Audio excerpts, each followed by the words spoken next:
Në 10 fare. Apo u botun i kam lexuar ato më vonë, i kam lexuar kur kam qenë student ato dhe jam shqetësuar shumë nga ato pikpamja dhe kam thënë jo, inshallah ky njeri nuk vjen herën pushtet. Sepse dihet shumë kanë atëherë? Po. Edhe kam patur një lloj kështu fobie ndaj zotit Rama, u bë ministër kulture, kam parë me shumë rësi, u bë kryetar bashkie në vitin 2000 gjithmonë, mirë po sot nuk e kam këtë, sepse e para punës mendoj që populli nuk e do më. Pra nuk është gjëja e parë ka ndodhur. Populli e do se populli ka votuar. Nëse, po u them, kur populli e do e ka votuar sepse kundërshtarët janë më dobët, po me kundërshtar të mirë populli kur fiton, dakor. Por kam patur frikë që e ke pasur frikë? Je i pari njeri që e thua publikisht që kam pas frikë Rama. Po, sepse thosha do rri nuk do shkulet, edhe do e doj popullin, sepse do ta parashikuar. Sepse do ta bëj popullin si vetë e vet. Këtë frikë kam pasur. Pra do na bëj. Jo, prit tani se pra do na bëj Shqipërinë ultraliberale. Më trullose këtu tani. Do të thënë ti ke pasur frikë se Edi Rama do bënte popullin për vete dhe populli do bëhej si Edi Rama? Po në një farë mënyrë. E kam pasur frikë, sepse unë mendoj që Rama ishte një ultraliberal që do promovonte vlerat më të këqija të mundshme kulturore njerëzore. Po pas ka shkar populli pse? Por mendoj që sipas te, jo, mendoj që vitet kanë bërë gjëra vetë Rama mendoj nuk është ai që ka qenë atyre viteve të refleksione, dhe është një Ram komplet tjetër, sigurisht që kanë kaluar 40 vite gati. Edhe dua të vlerësoj tek Rama, dua ta them të gjithë publikisht të më shaj kushdo. Pavarësisht që Rama mund të jetë njëri, më thoni sa shumë i keq, i poshtë, më i llahtar që në botë po doni juve, ai sa i përket qëndrimit ndaj lirisë fetare ka qenë shumë korrekt, me të gjitha liritë e besimit, me të gjitha aspektet edhe me të gjitha besimet, edhe unë për këtë gjë e çmoj pavarësisht ai mund ta bëj për interesa politike, nuk i hyj fare, nuk gjykoj zemrat e njerëzve. Po s'besoj ta bëj për interesa politike. Pra, kjo është gjë sepse unë kam pasur frikë që ai njeri ka menduar unë dikur, po do bëj 90 zeza që ta shkatërroj fare fen dhe lirinë e besimit në Shqipëri, ai nuk e ka bërë këtë gjë. Kjo ka qenë frika ime pra. E para dhe e dyta. E dini ju që një është i vet, po. Edhe e dyta, ka pasur frikë ai do shtyj përpara me shumë forcë agjendën LGBT, unë kam qenë një njeri i angazhuar. Jo kundër, se nuk do të them kështu, po kam përkthyer libra për ta studiuar, ta njohur dhe jam i konservator dhe jam munduar të flas që këto janë gjëra shumë të tjera për Shqipërinë, kudo që të jetë në botë, jo vetëm për ne. Dhe kam pasur frikë Rama do të shtyj përpara, por Rama për fat der zoti që nuk e ka bërë të gjë, por ose Rama në një farë mënyrë është sjell si konservator në një mënyrë. Kjo e lirisë fetare Rama pra në këtë aspekt unë kam vlerësim për mënyrën se Rama është i vetmi nga 33 kryeministrat që është katolik i pagëzuar. Po, dakord, po në ato vite kur unë kam lexuar refleksionet, ai unë nuk e dija që nuk e shfaq. Shiko, edhe unë kam patur këtë mendim. Sepse traditën ai e kishte edhe ortodokse, edhe musliman. Jo, po edhe mënyra si jeton dhe me sjellje. Shiko, kisha dhënë kokën ato, po themi zhurmat e kohës. Bëhet vitet 90, unë isha student, ose sa u bëra ministri kulture, isha indikuar nga fakti që po na vjen dikush që do na prish Shqipërinë dhe shkurt muhabeti.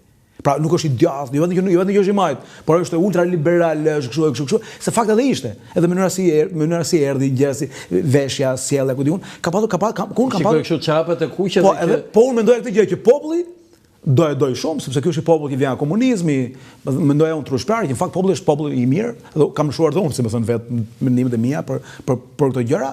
Edhe sot them që Rama është një njeri me mendësi totalitare, po qeverisë në mënyrë dramatikisht keqe Shqipërinë, shumë keqe, tmerrsisht keqe, por është shumë sistemik në mënyrën si bë politikë, dhe kjo i jep avantazh atij personalisht, por jo Shqipërisë, por Shqipëria ka një gjë të vogël nga Rama, në gjykimin tim, që ai të paktën të kolonën lirie fetare dhe çështjen e agjendës LGBT nuk është më parë liria fetare po e mbron. Në këtë sens kam një lloj.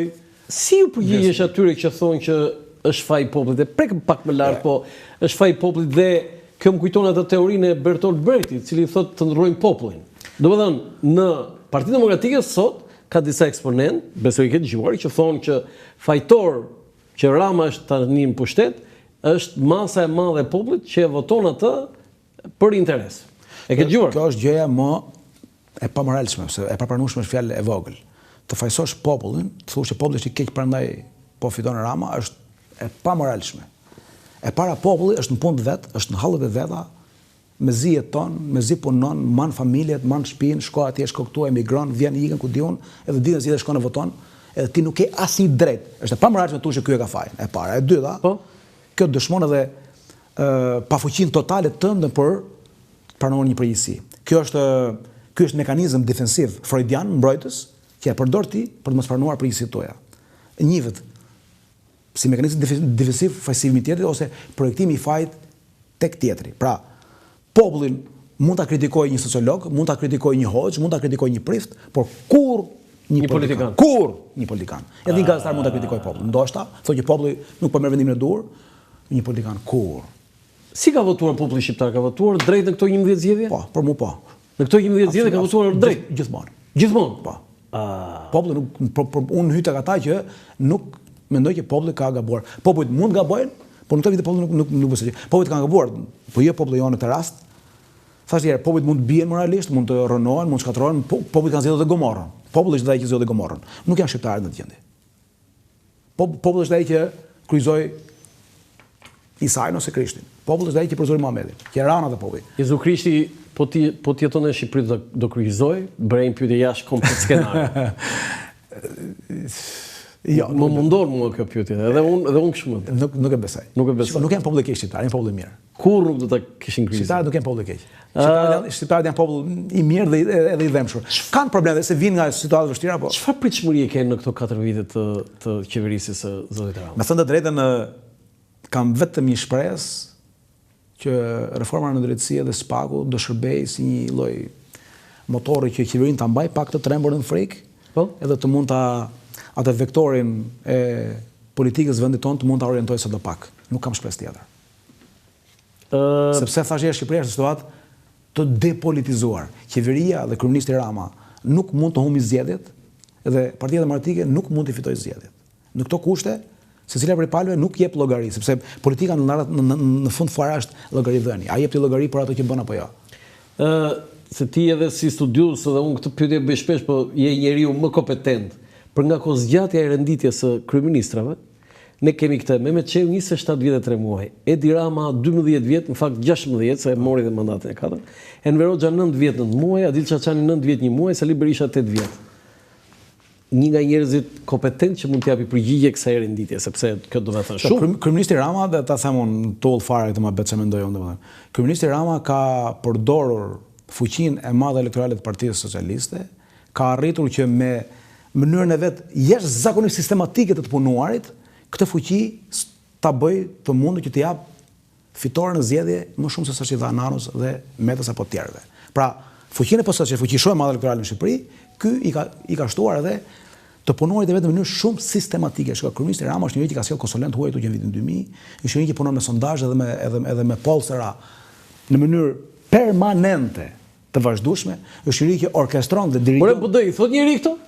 Disa i din, disa nuk i din atë, po PD-ja nuk merret. Sepse kur PD-ja është parti që kur ti bëni betejë, ti do njohësh kundërshtarin. Shiko, unë këto gjëra. Dhe kjo që thua ti, këto janë të sakta. Roland, unë këto gjëra kur kam patur mundësi, kam biseduar me zotin Luzin Bashta disa herë, por kam vënë re që ai vlerësonte si gjëra, po nuk është se punonte që ti rregullonte. Ndoshta ishte edhe pamundur, nuk di çfarë të them, po sepse Partia Demokratike është ka problem kulturor. Është ka problem kulturor, pikë mohabeti. Duhet ndryshoj kulturalisht. Këto janë detaje pastaj. Pra, Rama përdor këtë lloj fuqie të. Po si të ndryshon se ka thënë na zeu klubit ndryshohet, truni ndryshohet vetëm me arsimim o fitim tani. Shiko, është e mundshme, shiko. Ai ka folur për trunin e popullit, dakord jam, po. Po pra, edhe populli PD-s po them. Ja, një parti, po shiko, po të ndryshoj 2-3 mijë veta në PD, pra Kryesia, Këshilli Kombëtar, Kuvendi Kombëtar, ata, mi pa, ata 2-3 mijë veta që janë lidha partisë, ata nuk janë. Do të thënë nga gjithë ta vetëm Edi Rama përmendë. Për mua, thash dhe herë, Rama ka arritur që me anë të asaj lloj mënyre të punuari shumë sistematike dhe shumë profesionale. Për mua është gjë të përshtatshme keq, sepse i jep pushtet njeriu që e qeverisë keq Shqipërinë, por ai nga pamja e mënyrës si më politikën për të marrë pushtetin është politikani më, shiko, nuk e kuqëlloj në një bisedë, në një debat dhe thashë Nano ishte njëri jo skaotik, jo sistemik, jo i përkushtuar në dhe jo i përqendruar me bisturinë dorë në punë, edhe pranaj Raku dhe nga pushteti. Rama është komplet i gjë tjetër. Është komplet i gjë tjetër. Është komplet i gjë tjetër. Shumë drejt, shumë saktë. Kështu që Partia Demokratike duhet bëjë këto llogari. Partia Demokratike në Shqipëri, se ka dhe një gjë që prap duhet kuptuar që është çështje kulturore. E majta, pse është Partia Socialiste një parti me një bazë të madhe elektorale në Shqipëri, sepse e majta është përkatësi ideologjikisht. Pra unë i përkas të majtës, pra nëse do isha i majtur, pra është e imja, si tha e gruaja mbret atëherë. Ora mos zini tha, nuk duam, se ne pra jemi tonët. Kurse e djatha nuk është përkatësi, e djatha është zgjedhje. Kështu është që në ditën e parë kur shkruaj djatha që në kohën e revolucionit francez. Pra njerëzit zgjedhin të jenë djathtë, pra zgjedhin të mirën përballë të keqes. Po që e keqja djatha, zvi fare më vëlla, rrin në shtëpi ose votoj të kundër. I majti nuk voton kundër partisë vet. Pra kjo është edhe Rama ka kapitalizuar mbi këtë lloj baze solide, i ka shtuar kësaj baze solide dhe të punuar vetë në mënyrë shumë sistematike. Këtu që më që hapë këtë temën e qëndruar gjatë, do të them diçka domethënë. Po. Po të bësh një kërkim, që edhe ju mund ta bëni, kushdo mund ta bëjë, ju po se jeni i sprovuar në kërkimet e natyre, cilët janë liderët më të gjatë sot në botë, pra që janë kryetar qeverie ose kryetar opozite, janë Museveni i Eritreas, Paul Biya i Kamerunit, edhe lideri Guineas së Re dhe pastaj vjen Sali Berisha. Rama vjen i 7-8. Çfarë tregon kjo gjë? Se burgë, sepse unë kam bërë një studim për kozgjatjen e kryeministrave dhe një në Afrikë, se më mend emrin tani, që kishte Paul Biya i Kamerunit do të jetë, ka 40 vite. Ndoshta. Do në këtë po, edhe një herë, ti thua për këta që janë aktualisht? Janë gjallë sot janë nëpër në botë. Janë detyrë. Edhe një herë, më thu edhe një herë se shumë interesant. Museveni, Paul Biya. Jo, një sekond. Museveni kujt? I Eritreas. Eritrea, prapë në Afrikë. Po?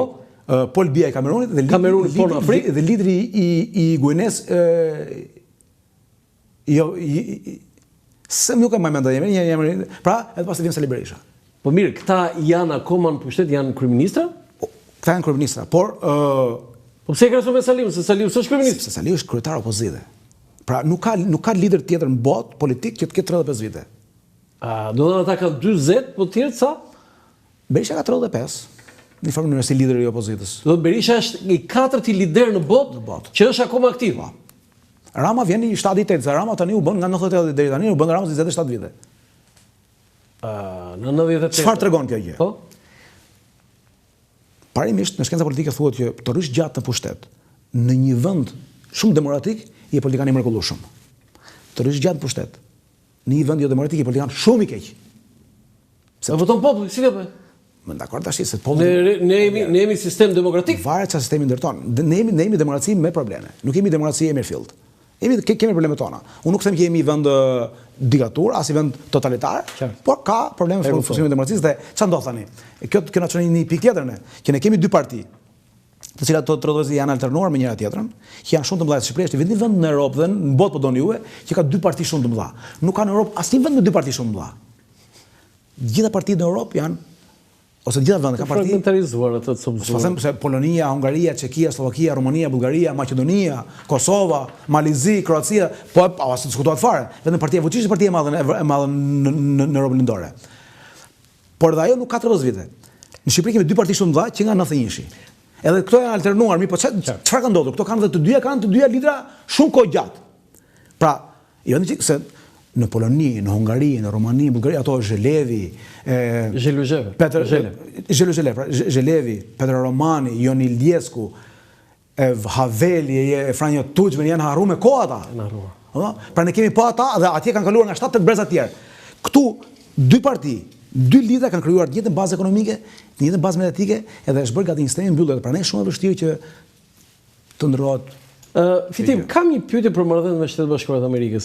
Si ka mundësi që Partia Demokratike arriti deri këtu sa të bënte një piruet të çuditshme?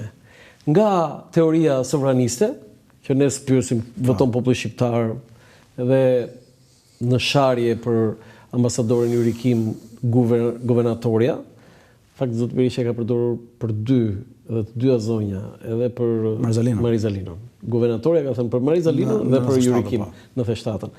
Madje është djegur dhe flamuri amerikan te Selie PD-s, besoj duhet të kesh qenë aty. Dhe tani Amerika shpëtimtari etj etj. Tani këto pirueta, sepse un kam bërë studime këtë dhe unë e njoh dhe atë tipologjinë jo vetëm të shqiptarëve në raport me Amerikën, po edhe të shtetit amerikan. Tani çfarë ka ndodhur aty? Ore, ka ndonjëherë aty që i shkundet ore? Si mund të shahet Amerika? Amerika dhe mund të shahet, por njëri më qëndrimi konsistente. Të shahet edhe koherente. Po ka dhe gjëra për të shkuar. Kritika. Shikoj, Amerika nuk është diçka e zbritur për qiellit, por për ne shqiptarët, amerikanët janë se unë kam të qartë dhe besoj që biem dakord bashkë. Shtetet Bashkuara të Amerikës janë vendi i cili ka garantuar dhe na garanton ende në parësinë. Po sidomos në vitet 1918 në konferencën e Parisit, ajo është ato 14 pikat e Wilsonit, pa ato 14 pika ne nuk do ekzistonin. Pra, ju e dini shumë mirë, George Clemenceau, Lloyd George dhe kryeministri italian e kishin rënë dakord që Greqia merret pjesën e vet, Serbia pjesën e vet, Italia pjesën e vet, dhe këtu s'do kishte Shqipëri.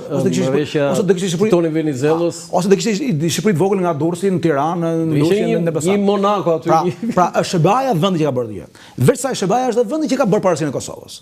Apo jo. Është vendi që na futur NATO. Ne jemi se desh na tha. Ashtu, kjo nuk diskutohet fare, dhe ne do të jemi mirënjohës për jetë atij vendi, sepse na ekzistojmë për shkak të atyre. Po kur them që ata nuk ka asnjë që ka gjëra që mund të kritikojnë, ata mund të kritikojnë, për shembull, ajo që ndodh në Gaza, po themi katash për shembull. Tani të kritikojnë, por Partia Demokratike e Shqipërisë, apo Partia Demokratike e Shqipërisë. Ashtu, Partia Demokratike e Shqipërisë ka këtë problem dramatik. Që i mban qëndrimet në funksion të interesit personal të elitës së saj politike. Po, interesi i elitës, ai që është sot, nuk është nesër. Atëherë në varësi të interesit, në shodë qëndrimi edhe që partia është inkoherente dhe është inkonsistente. Inkoherenca dhe inkonsistenca me përkufizim janë dëshmi e problemeve morale që ka një organizim i caktuar politik, ose edhe një individ. Pra, kështu që Partia Demokratike bëhet sovraniste, bëhet antisovraniste. Partia Demokratike bëhet liberale, kjo është problemi kryesor. Partia Demokratike pranë thonë nuk është e djathtë. Partia Demokratike kur i duhet është liberale, kur i duhet është konservatore, kur i duhet është socialdemokrate. Se bërin partitive të djathtë më burive. Nuk kam kapacitet, nuk jam i zoti për të bërë një parti. Nuk drejtoj të bëj. Sa modest je. Po jo nuk e bëj dot vërtet, s'ka lidhje. Njerëzit e mirë janë modest. Njerëzit modest janë të mirë. Është sigurt që nuk e bëj dot. Nuk drejtoj dot një parti politike. Po mirë mund të drejtosh vetë. Mund bëj kaq gjë si një pedagog i zakonisht shkenca politike. Dhe një pyetje brenda të marrëdhënieve SBA-s, si ka mundsi ka 2 vjet Amerika nuk ka ambasador këtu. Dhe ajo deklarata e fundit e përfaqësuesve të Rikeri, Filip Riker, që ne nuk kemi të njëjtën interes për Ballkanin dhe për Evropën lindore, a je dakord me këtë që Amerika ka ulur interesin për Shqipërinë? Nuk them për Shqipërinë konkretisht, po sigurisht që jo, ne flasim për veten tonë. Po, duke rënë impenjimi amerikan për gjithë Europën edhe për ne ka rënë, kjo nuk mund diskutohet fare. Kjo mund që sot ne nuk jemi më ata që ishim deri dje për SBA-n. Edhe nuk është se e kanë me ne. Është qëndrimi i SBA-s. Se kanë me ne, je i sigurt? Padyshim jam i sigurt, jam shumë i sigurt. Pra, qeveria e re amerikane e ardhur në detyrë 20 janar të këtij viti ka një politikë ndërkombëtare komplet tjetër. Është një politikë domethënë antiglobaliste, le ta themi në një farë mënyrë, kundër organizimeve dhe organizatave ndërkombëtare siç kanë qenë deri dje. Kërkon që Europa të jetë më e fortë vetë, marrë më shumë masa vetë. Si më thonë, ka një... Kjo na bën mirë neve apo keq? Jo, nuk na bën mirë, ne pakën si shqiptar, e kemi jetike praninë e madhe të SBA-s në Europë. Një SBA shumë e fuqishme në Europë, është i garancim shumë. E them na bën mirë se s'na bën mirë. BE-ja puna tret çik si shumë, ëh? BE mund ta rrisë si shumë, po kemi parasysh diçka. Që i fishtën? Po, edhe atë. Kemi parasysh të gjë që nëse SBA-ja nuk do jetë në Europë, është sigurt që Gjermania do armatoset. Edhe po armatos Gjermania, do kemi probleme, sepse Rusia mirë po keq do përplasë me Gjermaninë. E sigurt që nëse armatoset Gjermania, se lajmi dje ishte për fortifikimet e... Ju jeni një njerëz që e njihni mirë historinë. Që pas vitit 1870, kur u bashkua Gjermania në mbretërimin e Prusisë dhe Hohenzollernëve, në Europë u shfaq një problem që nuk kishte ekzistuar ndonjëherë, problemi gjerman. Sepse balanca fuqisë që ruhej dikur nga Anglia, Franca, Prusia, Austria dhe Rusia u prish, sepse Gjermania dominoi kontinentin. Edhe bota e asaj kohë u ndan në 2 bloqe, Aleanca trepalçe, pra Franca, Angli, Itali, edhe Austria me Gjermaninë, edhe Rusia në bllokun Anglisë dhe Francës. Edhe zhballancimi evropian përdoi luftën e parë botërore. Maroi, u zhballancu përsëri me ardhin e Hitlerit, me armatimin. Lufta e parë botërore. Pra një zhballancim me Gjermani të armatosur është e rrezikshme për ne, sepse çfarë ndodh? Rusia, nëse SBA-ja largohet nga Europa, Rusia do hyjë edhe më shumë Ballkan.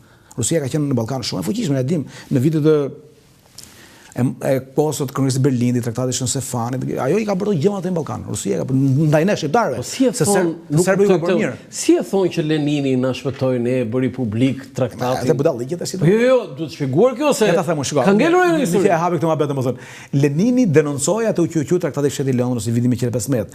Por para një nuk i denoncoi Lenini, po ishte gazeta ajo një herë që doli. Po këta e identifikojnë me Leninin si zëri popullit me Roxhë. Duhet me mbrojtë atë gjë. Lenini në brenda pikpamjes së vet komuniste bolshevike, duke qenë se ishte fliste kundër imperializmit botëror, apo jo, kundër pushtimit vendeve, nxori parimin e vetvendosjes. Jo është parimi i drejtë, po fakti që ka drejtë për këtë parim. Wilsoni atë vetvendosjes? Ashtu. Pra, ky është parimi i drejtë. Edhe kjo nuk e bën Lenini burr të mirë, apo jo. Asnjëri që po na brondën e shqiptarët. Është një parim që ai e ndoqi brenda një filozofie të caktuar, e cila ka 135.000 gjona të kia. Po nuk e zotoi pas. Po sigurisht nuk zbotoj sepse ka një gjë. Se Wilsoni e zbotoi. Nuk duhet me hyrë në marrëdhënie ndërkombëtare gjëra gjatë, i bie të bëjmë emision tjetër bashkë nga e para. Lenini në fillim mendoi që do ndërtojë një botë të re ruse, komuniste të gjithë botës. Pastaj bëri 2 traktate, që janë traktatet e Rapalos. Pra u fut në koalicion me Gjermaninë, pra u hyrin botë, pra bëri dhaj dallaverën e vet pastaj. Se ato parimet e veta, sepse ka një gjë. Ndryshe nga çton, kështu pak ne kam mësuar, ose kështu thon politologët që unë lexoj, komunistët ndryshe nga çton që janë spartanët ndershë drejt janë shumë të korruptuar. Këtë ka treguar historia e njerëzimit. Pavarësisht që pretendojnë spartanizëm, puritanizëm, drejtësi, ndershmëri, në fakt janë shumë korruptuar. E kundër është vërtet. Edhe Lenini, padyshim që unë nuk them që korruptu në kuptimin material të fjalës, e vëllai tjetër, por në kuptimin politik fjalës. Tani, zhvillimet në Amerikë nuk do lëm pa e përmendur, janë gati të çuditshme. Nuk ngjan Trumpi me asnjë president paraardhës. Po unë i kam lexuar, pothuajse të gjithë presidentët, por nuk model ligjit si Trump, domethënë nuk ka një doktrinë Trump. Dhe ajo që ishte dukesh normale për para pak muajsh, tani është kthyer në anormale. Protestat që kanë nisur në Kaliforni, madje sot memja më e bukur ishte Kalifornia e viteve 60-70, ata me ato makinat edhe buzoqanit atje dhe kjo që me gur makinat e policisë. Tani, ajo që më ka bërë më shumë përshtypje është marrëdhënia e Donald Trump me Elon Musk. Ore, unë nuk e kuptoja fillim ç'lidhje lidhje kishte Elon Musk me presidentin e Amerikës, 1 miliarder me presidentin. Tani ata janë bërë dhe po lexoj vetëm fjalën e fundit që ka thënë Trumpi për Elon Musk që has lost his mind. Ka i nga mendja. Nga mendorja siç është ajo meme, ajo video virale. E para Elon Musk nuk është thjesht një miliarder, domethënë të kuptojmë këtë gjë që ai është një njeri i një fushë biznesi që nuk është eksaktësisht biznes, pra teknologjia e informacionit, ai pretendon që ka në kokë idera që mund të materializohen për të ndryshuar gjithë planetin. Pra nuk është thjesht një miliarder që kërkon të forcojë biznesin e vet. Pra ku dimë si ka të ndikojë në rrugë. Ai pretendon që kemi pas 10 vitesh 50 milion robot, pastaj kemi robot që do mund të lindin, që mund të ku diun besin shtatë zën, pra të pollorojë planetin. Pra ka një kokë një ideologji që mund të jetë posthumaniste, pra flet për një periudhë kur njeriu nuk do jetë më njeri. Pra këtë gjë kanë kokë e para. A realizohen ato, nuk jam ekspert se fusha nuk e dalloj dot, po ai me këto lloj gjërash ecën, është njëri me guxim gjigant, me gjeneritet. Jo si afroi Trumpi. Trumpi afroi se kishte nevojë. Por edhe ky afroi se edhe ky kishte nevojë. Ata kanë nevojë për njëri tjetrin. Ai e di që projekti i atij, ato gjërat që kanë kokë, nuk mund të ecin para pa përkrahjen e qeverisë. Ndërkohë Trumpi di që nuk mund të fiton do të zgjedhë në një farë mënyrë, ose i duhej mbështetje. I duhej edhe ky për këto punë të zgjedhë. Po tani ndodhi konflikti sepse unë mendoj që ky konflikt do zgjidhet. Ata prap do afrohen gradualisht. Kështu mendon? Do afrohen? Po, sepse ende ka nevojë për njëri tjetrin shumë. E ke për ta parë. Ai thotë ti je të shmendur dhe ti ke ikën mendja. Nuk e kanë problem fare, do të rregjë fjalët. Kjo është administracia kurse ata juve komplet e pangjashme me gjithçka tjetër në historinë paktën 100 vjeçare të bas. Dikur mund të ketë qenë vetëm në kohën e Andrew Jacksonit, ka qenë prezant dikur në vitin 1820, para Lincolnit, 30 vite para Lincolnit, i cili ka qenë i ngjashëm me Trumpin. Nuk ka pasur Amerika më raste të tjera. As Andrew Jackson nuk model. Mund ta themi. Dhe kjo është gjë e pangjashme. Kemi një president amerikan i cili e ushtron pushtetin me mjetin themelor të vetin pa parashikueshmërinë. Ky bën veprimet pa parashikueshme. Qenia njerëzore në dy, kushdo tjetër në botë, gëzojnë vetimin e parashikueshmërisë, ka pa i zotin vetimin e parashikueshmërisë. Ti e di çfarë do bëjun, unë e di çfarë do bëni juve. Ne e dim çfarë do bëjnë tjerët. Gazetarët i keni në redaksi, njerëz në qytet dhe duke qenë se e dim, ndërtojmë sjelljen tonë. Kështu njerëzit martohen, bëjnë familje, shkojnë punë në radhë. Sa këta janë pa parashikueshëm. Edhe me anë të parashikueshmërisë ne ndërtojmë dhe shtet. Ndërtojmë shtet ligjor. Shteti ligjor varet nga parashikueshmëria. Ti e di çfarë do bëj polici, po nëse vjet rrugë. Po. Çfarë do bëj gjyqtari, po. Pra, ndërsa pa parashikueshmëria është bashkë e kundërta. Është mos respektimi i normave njerëzore, mos respektimi i shtetit. Dhe si do shkojë raporti Elon Musk? Mendoj që këta dy do gjejnë një gjuhë sepse prapa tyre ka interesa shumë fuqishëm pushteti. Po duket sikur janë larg tani shumë. Janë ka filluar një zbutje e lehtë, Elon Musk i fshiu disa postime. Do hesh sepse thash deri ai ka nevojë për Donald Trump ka nevojë për atë. Kemi ardhur në fund të bisedës, me të vërtetë ishte e këndshme, sidomos disa gjëra ju I thatë për herë të parë dhe të falenderoj shumë për këto gjëra që thatë dhe për gjithë intervistën. Më detyrohet të them gjëra që nuk kisha mend kurrë në jetën time të thosha ndonjëherë. Jo, unë I çmoj dhe I vlerësoj shumë ato. Faleminderit juve. Ky ishte dekalogu për sot. Ju falenderoj shumë nga unë Erlan Çafoku, mirupafshim.